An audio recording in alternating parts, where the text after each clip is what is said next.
नमस्कार किसान भाइयों, आप देख रहे हैं किसान सेवा चैनल। आज हम आपको बताने जा रहे हैं कि मशरूम के स्पॉन कैसे बनाए जाते हैं। बैतूल के कृषि विज्ञान केंद्र में मशरूम स्पॉन बनाने का काम प्रारंभ हो चुका है। यहाँ पर मशरूम के स्पॉन आप बने बनाए ले सकते हैं यदि आप मशरूम का उत्पादन करना चाहते हैं तो। इस विषय पर हमने आज बात की है कृषि वैज्ञानिक डॉक्टर RD बारपेटे से, और हम उम्मीद करते हैं किसान भाइयों कि आप इस वीडियो का पूरा लाभ लेंगे। और चलिए अब आगे बढ़ें। इससे पहले एक निवेदन कर लें कि आप हमारे चैनल को सब्सक्राइब कर लीजिए। सब्सक्राइब करने के लिए सब्सक्राइब बटन को क्लिक कीजिएगा और जुड़ जाइएगा हमारे साथ में। किसान सेवा चैनल यानी किसानों का अपना चैनल। चलिए शुरू करते हैं आज की बातचीत। मशरूम का स्पान बनाना बहुत कठिन या बहुत महंगा सौदा नहीं है। जो हमारे शिक्षित ग्रामीण युवा है, बहुत छोटी सी लागत पे इस काम को एक व्यावसायिक दृष्टिकोण से वो शुरू कर सकते हैं। एक पक्के कमरे के बाद, इसके लिए पक्का कमरा ज़रूरी है जिसमें कि उसका स्पान सही तरीके से बन सके और उसमें कंटामिनेशन नहीं आए। इसके लिए एक पक्का कमरा चाहिए, और पक्का कमरा के बाद बहुत कम सिर्फ 2 रसायन हमको चाहिए। एक आपका ये कैल्शियम सल्फेट है। कैल्शियम सल्फेट आसानी से उपलब्ध है, बहुत सस्ता है ये। कैल्शियम कार्बोनेट, ये एक चीज़ हमको चाहिए होती है, कैल्शियम कार्बोनेट। और इसके अलावा ये PP बैग्स होते हैं जो आपको स्थानीय किसी भी पन्नी विक्रेता के पास ये अच्छी क्वालिटी का PP बैग हम लेते हैं। कुछ कॉटन बंडल की ज़रूरत होती है, रुई की ज़रूरत होगी हमारे को, जो आसानी से ये भी आपको ये सर्जिकल वालों के पास ये आसानी से कॉटन बंडल वगैरह मिल जाता है। तो ये सामग्री, इसके अलावा गेहूं का बीज चाहिए। गेहूं जो आसानी से हमारे पास किसानों के पास उपलब्ध है। गेहूं लेते समय सिर्फ एक चीज़ का ध्यान रखना है कि पानी लगा हुआ गेहूं या जो खराब क्वालिटी का गेहूं है वो नहीं चाहिए, और दलिया वाली प्रजातियां नहीं चाहिए। जो रोटी बनाने वाली क्वालिटी है वो हमको चाहिए, दलिया का नहीं चाहिए, यानी ड्यूरम या कठिया गेहूं नहीं चाहिए। हमारी जितनी पॉपुलर वैरायटी है 1544 है, लोकवन है, 273 है, 322 है, ये सब चलेगी। ये सामग्री आपको चाहिए। इसके बाद एक छोटा सा हमारा जो ये इम्प्लीमेंट आपका इंस्ट्रूमेंट है इसको हम बोलते हैं ऑटोक्लेव। तो ऑटोक्लेव में जो मीडिया हम तैयार करेंगे, गेहूं के दाने का जो मीडिया बनाते हैं उसका इसमें निर्जीवीकरण किया जाता है। यही एकमात्र इंस्ट्रूमेंट है जो इस पूरी इकाई में सबसे अधिक लागत का है, और लगभग 30,000 35,000 रुपये के आसपास में ये उपलब्ध होता है। और यही संभवतः सबसे महंगा इंस्ट्रूमेंट है जिसको आपको अरेंज करना पड़ेगा। इसमें हम मीडिया का निर्जीवीकरण या स्टरलाइजेशन करते हैं।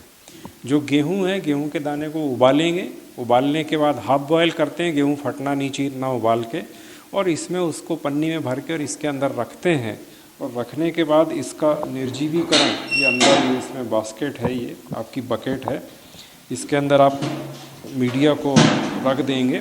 और रखने के बाद इसमें ये प्रेशर नापने का एक मीटर भी है। 15 पाउंड पर स्क्वायर इंच का हम प्रेशर रखेंगे और लगभग 20 से 25 मिनट इसको चलाते हैं। इसके बाद इसको बंद कर देंगे। इसके पश्चात ये मीडिया हमारा स्टरलाइज हो गया। इस स्टरलाइज मीडिया को फिर हम इनॉकुलेशन चैम्बर में ले जाएंगे। ये हमारा इनॉकुलेशन चैम्बर है, और इसमें बहुत महंगे भी आते हैं, लेमिनार फ्लो के नाम से आते हैं, जो शायद 1 लाख 1.5 लाख रुपए के होते हैं।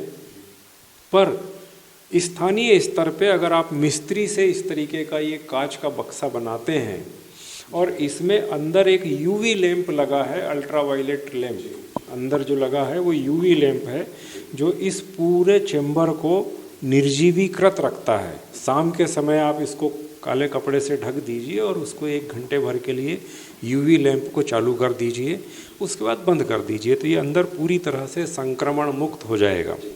अब जो स्टरलाइज्ड मीडिया हमारा है, उस मीडिया को इसके अंदर लाके जो हमारा मदर कल्चर होता है, मदर कल्चर हम लेके आते हैं, मदर कल्चर को इसमें से लेके इनोकुलेशन निडिल की सहायता से, ये हमारी इनोकुलेशन निडिल है। बहुत सस्ता आइटम है ये, आपको जो प्रयोगशाला की सामग्री बेचने वाले जो लोग हैं वहाँ मिल जाएंगे। 2-2, 4-4, 10-10 रुपए की चीज़ें हैं।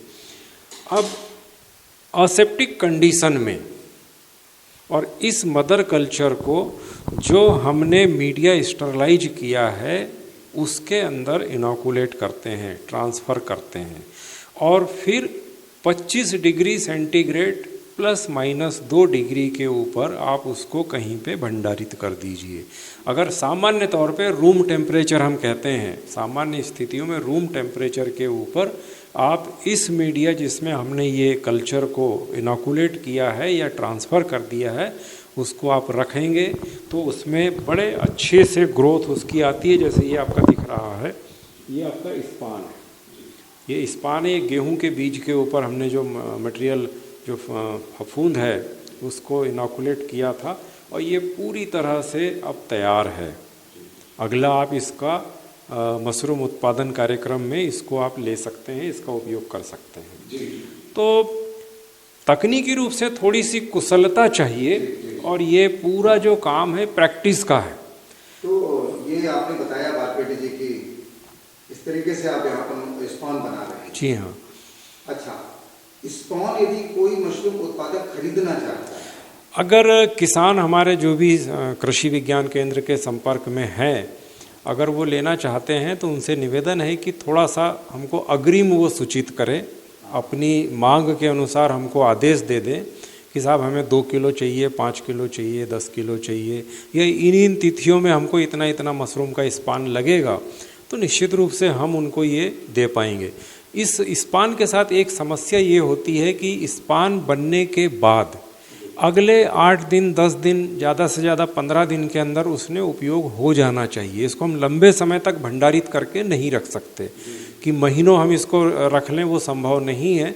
इसलिए हम इसको बना के तो नहीं रखते हैं, पर अगर कोई किसान, मशरूम उत्पादक कृषक जो है, अगर वो हमको आदेशित करता है, अग्रिम हमको सूचना देता है, अपनी ज़रूरत से हमको अवगत कराता है, तो निश्चित रूप से हम उसको ये स्पान 150 रुपये किलो हमारे विश्वविद्यालय की दर है इसकी, तो 150 रुपये प्रति किलो की दर पे और उसको हम उपलब्ध करा सकते हैं।